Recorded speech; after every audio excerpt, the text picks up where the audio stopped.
Oksigen, kita semua butuh ini untuk bernapas kan? Tapi pernah kepikiran nggak sih, apa cuma bumi yang punya? Nah, kali ini kita bakal kupas tuntas pertanyaan itu berdasarkan riset terbaru dari NASA. Oke, kita tahu di bumi ini oksigen ada di mana-mana. Ya, dari hutan, lautan, semuanya menghasilkan oksigen. Tapi pertanyaannya, apa iya cuma planet kita satu-satunya yang punya atmosfer yang bisa kita hirup? Yuk kita cari tahu bareng-bareng. Jadi gini, udah puluhan tahun loh para astronom itu mengintip keluar angkasa, nyari-nyari tanda-tanda dunia lain yang mirip kita. Tapi hasilnya, sampai sekarang bumi masih jadi satu-satunya tempat yang kita tahu yang punya selimut atmosfer kayak oksigen yang bisa menopang kehidupan.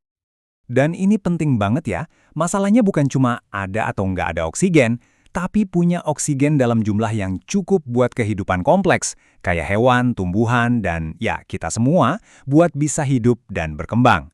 Jadi, apa sih resep rahasianya bumi? Nah, jawabannya ternyata nggak sesimpel, oh kan ada tumbuhan yang bikin oksigen. Jauh lebih rumit dari itu. Atmosfer yang kita hirup ini ternyata adalah hasil kerjasama dari 3 sistem planet yang luar biasa. Dan ketiganya ini harus bekerja sama dengan harmonis loh. Coba deh bayangin kayak gini. Pertama, kehidupan. Tumbuhan, alga, itu tugasnya memompa oksigen. Kedua, geologi. Pergerakan lempeng di bawah kita itu bantu menstabilkan semuanya. Dan ketiga, yang nggak kalah penting, ada medan magnet raksasa yang jadi perisai planet kita melindungi atmosfer dari terjangan angin matahari. Tiga-tiganya ini harus ada dan bekerja barengan, nggak bisa salah satu doang. Oke, kalau proses di bumi seribet itu, berarti di luar sana nggak ada oksigen sama sekali dong? Tunggu dulu. Nah, disinilah ceritanya jadi makin seru. Jawabannya ya, oksigen itu ada di luar sana. Tapi kalau Anda seorang astronot yang berharap bisa buka helm dan hirup udara segar, jangan harap deh. Soalnya, ini bukan oksigen seperti yang kita bayangkan. Oke, biar ngerti, kita harus bedain dulu nih 2 jenis oksigen. Ini penting. Yang satu, itu gas yang kita hirup buat hidup. Satunya lagi, sebenarnya ada di mana-mana di alam semesta. Tapi dia lagi menyamar. Gini deh gampangnya, di bumi kita menghirup yang namanya oksigen bebas atau O2. Gas yang ya melayang-layang di udara. Tapi di tempat lain, kebanyakan oksigen itu terikat. Dia itu terkunci di dalam molekul lain. Contohnya H2O, air dalam bentuk es. Atau bahkan di dalam bebatuan.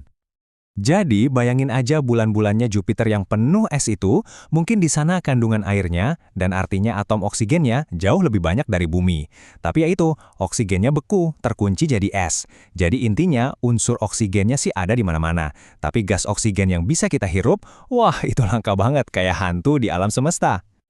Ini kan jadi bikin kita bertanya-tanya ya. Kalau unsur oksigen ada di mana-mana, kenapa susah banget buat sebuah planet punya atmosfer yang bisa dihirup kayak bumi? Kenapa oksigennya kayak hilang terus? Nah, biang keladinya itu justru sifat oksigen itu sendiri. Oksigen bebas itu super reaktif. Bayangin aja kayak tamu di pesta yang supel banget, yang bakal nempel dan ngobrol sama siapa aja yang dia temui. Intinya, dia nggak suka sendirian. Tanpa perisai medan magnet kayak punya bumi, atmosfer itu bakal habis dihajar radiasi matahari. Kalau atmosfernya terlalu tipis, ya dia bakal kabur gitu aja keluar angkasa.